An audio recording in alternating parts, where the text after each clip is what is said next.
आपल्याला प्रत्येकाला एकमेकाचे स्वभाव, एकमेकाचे मत ही माहिती आहे. त्याच्यावर आज अजित पवारला भेटावं का नाही, त्याचा मूड आहे का नाही, ती त्याने जवळला चांगलं कळेल,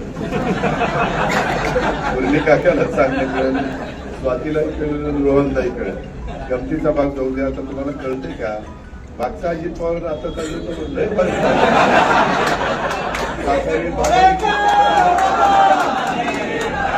त्याच्यामध्ये आता काळानुरूप जसं वय वाढतं तसं आपल्याला बदलावं लागतं.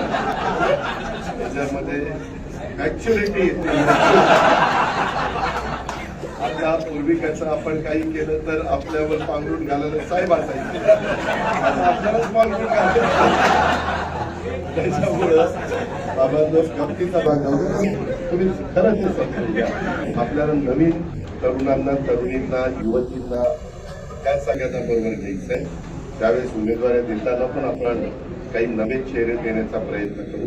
दोन्ही म्हणजे कॉर्पोरेशन पण सगळीकडे, अजूनही काही सहकारी पक्षामध्ये येत आहेत. आपले सदानंद शेट्टी आणि ते सगळं ग्रुप पण येणार आहे.